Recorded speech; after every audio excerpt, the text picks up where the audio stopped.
Queridos irmãos e irmãs, é uma alegria estar celebrando com a presença do povo. Presença é verdade limitada pelas circunstâncias, mas é muito bom para nós que presidimos a Eucaristia termos a presença do povo. E eu fico feliz de vê-los aqui para ouvir a palavra de Deus, para comungar do corpo e sangue do Senhor, para juntos rezarmos, não só por nós, mas por toda a igreja e por toda a humanidade. Estamos no tempo pascal, tempo de alegria, de júbilo, em que celebramos a vitória definitiva de Jesus sobre o pecado e sobre a morte. Estamos no quarto domingo da Páscoa. O quarto domingo da Páscoa é sempre, na liturgia, o domingo do Bom Pastor. Lemos um trecho do capítulo 10º do Evangelho segundo São João.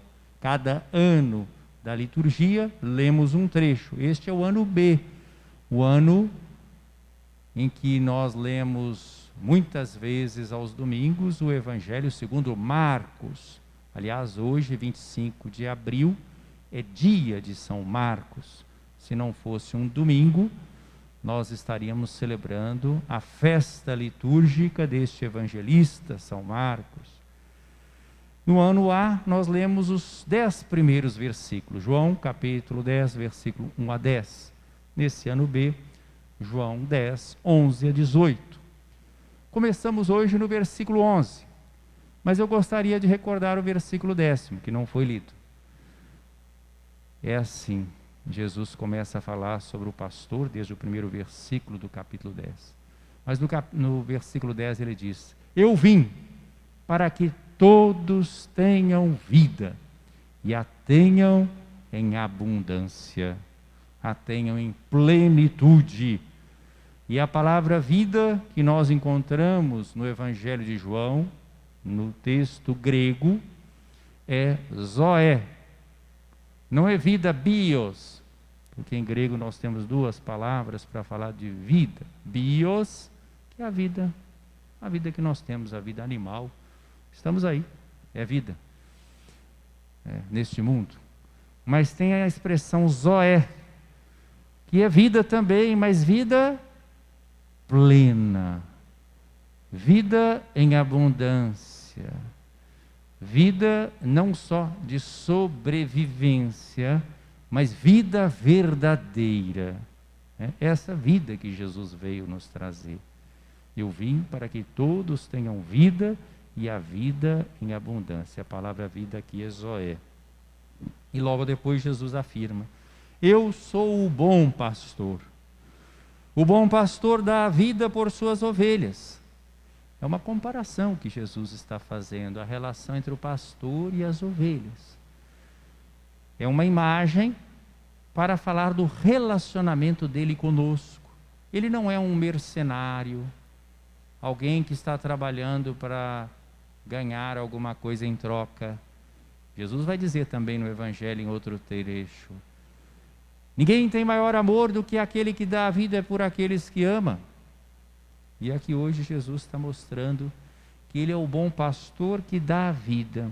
A primeira alusão direta é justamente ao mistério pascal, à sua paixão, morte e ressurreição. Ele é o pastor que deu a vida por todos nós. Mas ele não só deu a vida por todos nós num momento, um momento decisivo e que abriu para todos nós o horizonte da salvação, mas ele continua como um pastor que alimenta, que cuida do rebanho, que nos alimenta pela palavra que é proclamada, nos conduz pelos ministros que ele colocou à frente da sua igreja, os pastores legítimos da igreja, os bispos, o Papa, os padres, os diáconos, pelos sacramentos que nós recebemos, especialmente pelo sacramento da Eucaristia. Ele alimenta esse povo de Deus. Eu sou o bom pastor, diz Jesus no versículo 14 e aqui no versículo 15. Eu gostaria de aprofundar esses dois versículos. Eu sou o bom pastor. Conheço as minhas ovelhas e elas me conhecem, assim como o Pai me conhece e eu conheço o Pai. Eu dou minha vida pelas ovelhas. Esse conhecimento de que está falando Jesus aqui, não é um conhecimento teórico, intelectual, acadêmico. Não. Esse conhecimento é o conhecimento amoroso que Deus tem por nós. Eu sou o bom pastor, conheço as minhas ovelhas e elas me conhecem. Olha o que ele está dizendo a nosso respeito, algo muito elevado.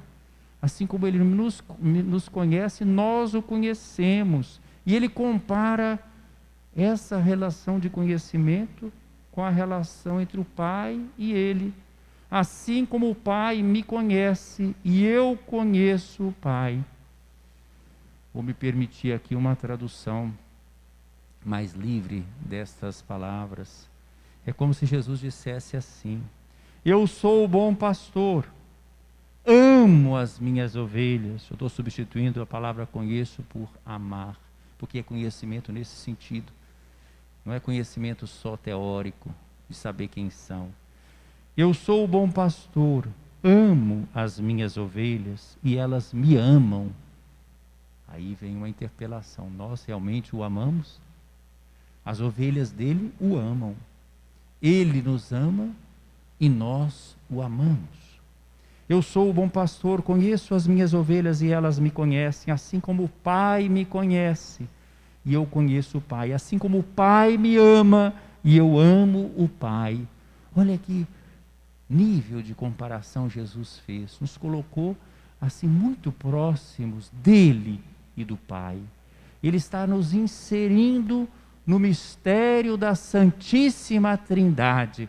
Repito, pela palavra que é proclamada na igreja, pelos ministros que ele nos envia, pelos sacramentos que recebemos, e especialmente o sacramento da Eucaristia.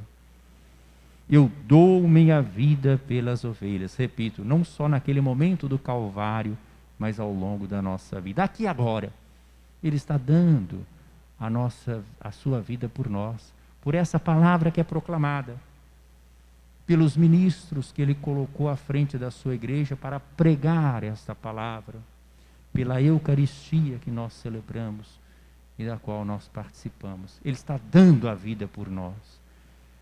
Ele está se consumindo por nós, para que nós tenhamos este mesmo amor que circula entre o Pai e o Filho. Esse tema vai aparecer de novo lá no capítulo 17 de São João, na oração sacerdotal de Jesus, quando ele pede que o mesmo amor que existe entre o Pai e o Filho esteja em nós.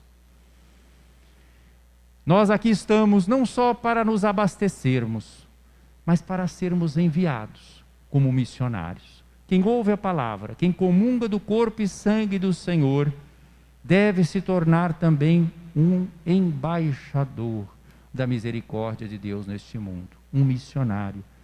E Jesus tem essa preocupação missionária expressa nesse evangelho de hoje aqui também. Tenho ainda outras ovelhas, versículo 16, que não são deste redil, também a elas devo conduzir.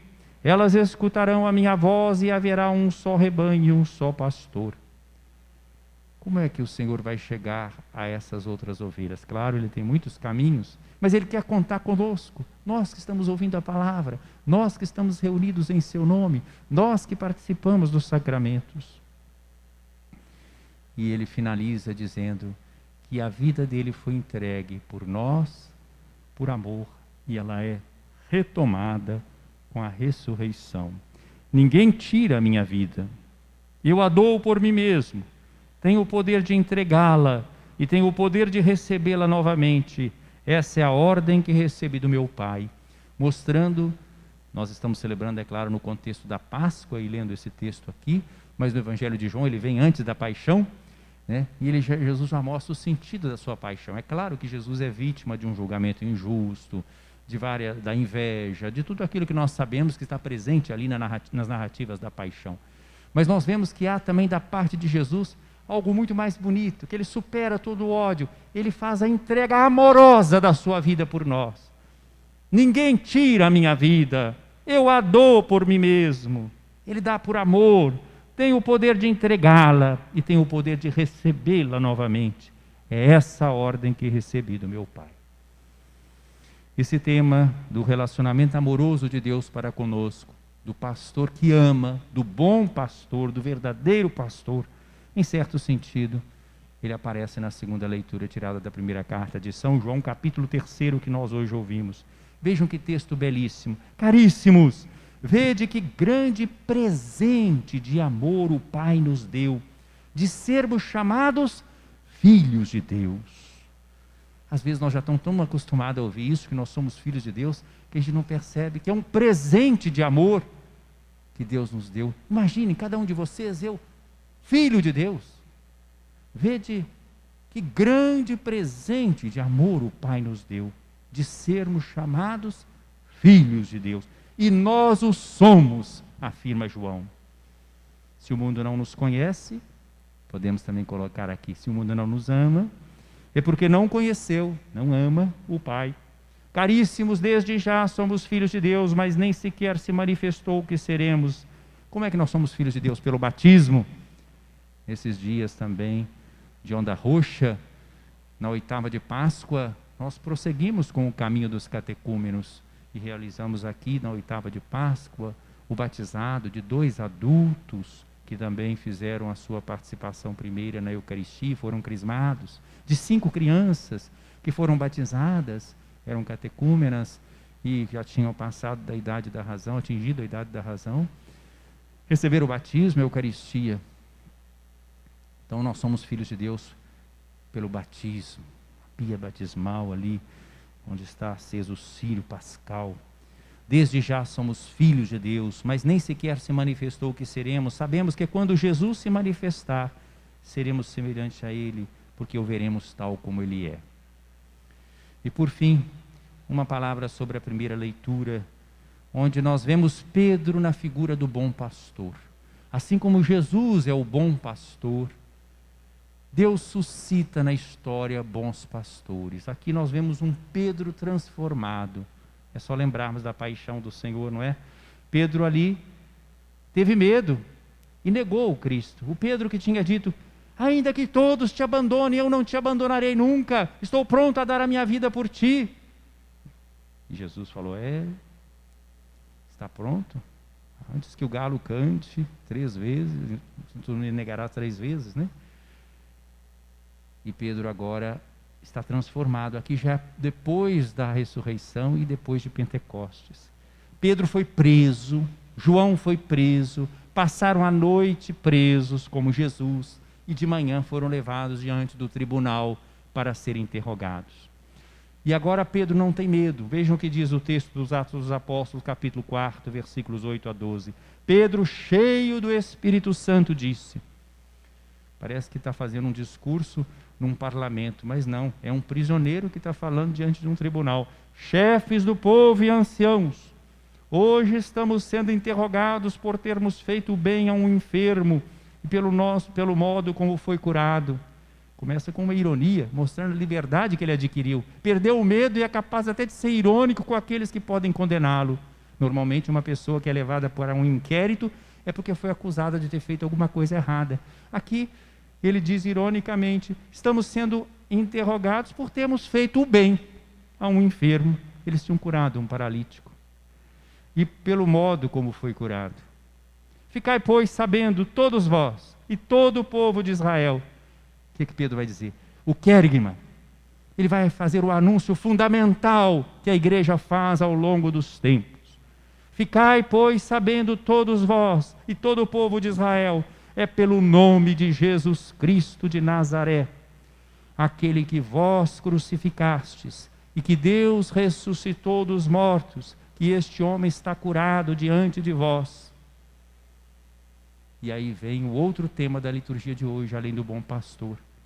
Jesus é a pedra que vós, os construtores, desprezastes e que se tornou a pedra angular. Em nenhum outro há salvação, pois não existe debaixo do céu outro nome dado aos homens pelo qual possamos ser salvos. Jesus não é um mensageiro de Deus, simplesmente. Não é um grande profeta. Não é um espírito mais evoluído.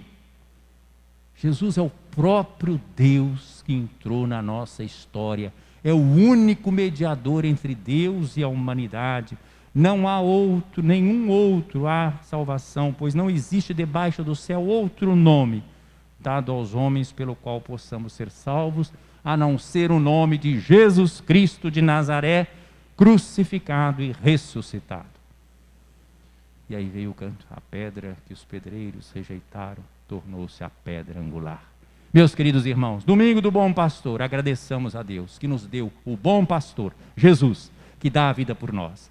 Deu a vida por nós no Calvário e continua dando a vida por nós, nos alimentando. Bendigamos ao Senhor que suscita na sua providência, ao longo da história, numerosos pastores na sua igreja, homens de carne e osso, como esse que está falando com vocês. Homens que carregam um tesouro em vaso de barro.